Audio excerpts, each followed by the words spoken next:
Hello guys! So again, today is another vlog of sneakers. So today's guys, we have a new sneakers from Jordan. Alam niyo na to, this is magandang kulay, di ba? Paris Saint-Germain. So again guys, today's vlog is about Jordan 4 PSG or the Paris Saint-Germain. So let's try to unbox, check the quality of the sneakers and my opinion regarding these sneakers. So, but again, before anything else, if you're new to my channel, please don't forget to subscribe and hit the notification bell so at least you'll be updated sa lahat ng ating sneakers and also regarding photography, videography, and vlogging tools. So again guys, stay tuned.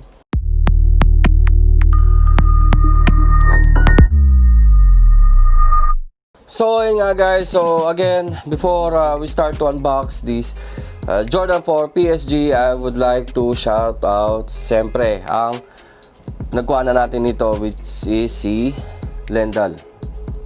So ilagay ko lang sa description yung pangalan niya. So if you want to check sneaker guys here in Kuwait, yan, try nyo to hanapin to si Lendal yan. Yan, basta ilagay ko na sa description at syempre yung Facebook account niya dito sa screen mismo. So again guys, let's start unbox these sneakers. So ayan, makikita nyo ang ating pair. Ito kagad siya, nakalagay dito Jordan na Jumpman. So ayan, sa gilid. Then ayan is size 9 in US. Syempre size na talaga ang ang paa natin. So ang box niya ito. Siguro sa ng Jordan 4 to style.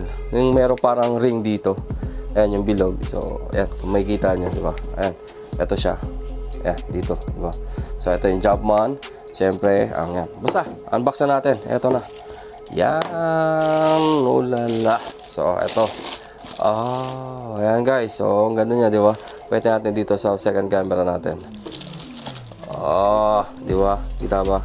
Hindi. So, ayan dito. Ito guys. Ayan, ang ating pair na sneakers. Ang Jordan 4. Yung box niya may green pa sa loob. So, eto siya guys. Inamoy pa talaga. So, may nakalagay dito. Hindi ko SCS Paris.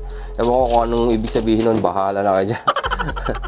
Shoutout natin si Shane, taga Paris naman yun. So baka alam nyo to. Ayan guys, so ito ang ating pair ng sneakers. So yan, ito ang ating pair of sneakers. So may kita nyo dito, may pagka purple bang kulay nito.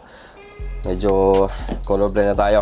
Then here we have the Paneme. So hindi ko alam what is the Paneme. So comment na lang down below guys sa mga sneaker pa dyan, geniuses natin dyan o sa mga sneakers na nanonood dito na mas nakakalam nito. Comment nyo na lang kung ano yung ibig sabihin ng Paneme. Wala akong idea regarding this Paneme. Basta ang gusto ko lang kung trip ko talaga yung pair, kung gusto ko yung look ng pair at tingin ko worth siya. So ayan, kinukuha ko kahit na minsan hindi ko alam yung mga niya, yung mga ideal o mga Actually, meron akong Jordan 4 na Travis Scott. So try natin to compare to Travis Scott dito guys.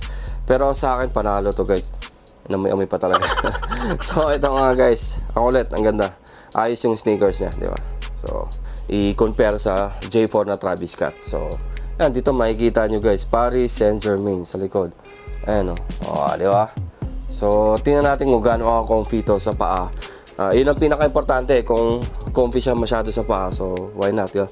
So it's worth to have this pair. So basta again, try natin sa yung foot and also try natin i-compare sa Jordan Travis Scott. Eto nga guys, so compare natin sa Travis Scott. Yun, Travis Scott Cactus Jack. So ayan, di ba? Nakita natin yung side by side niya sa Travis Scott sa Cactus Jack. So eto, sa material guys, mas eto talaga the best ang material niya. Pero di ko sinabing hindi magandang material ng tong PSG. Pero sa akin maganda rin ang material niya. Maganda. So pili ko talagang malambot sa pato. Halos pareho lang siguro ka-comfy nitong sa Travis Scott natin. Pero sa material na ginamit, mas soft tong Travis Scott. So tingnan natin, di pa natin na on foot. Tapos ayun, para sa tingin ko talagang malambot siya pag mga ganitong J4. So ayan, sa kulay halos para sa akin pareho, magandang kulay. yung pagka-blue ng Travis Scott na may red. So trip ko yan, maganda yan. At itong medyo purple, hindi ko alam violet o ano ba talaga. May number 75 po. Guys, ano nyo na lang, ano team number 75? Comment nyo na lang sa baba kasi wala akong idea kung anong 75. Ano to 75, ano tong Paneme, wala akong ano, hindi ko pa na research.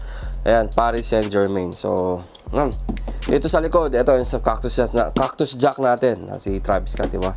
So, dito nakalagay, Travis Scott at dito, Air Jordan. Similar dito sa kabilang pair niya, Air Jordan. Samantalang sa Travis Scott, Air Jordan. Tapos Jumpman. Yun. Tapos Jumpman and, ayan, nakalagay, di ba? Jumpman tapos sa screen, Jumpman and Cactus Jack. Samantalang sa ano, same ano siya, PSG o Paris Saint-Germain.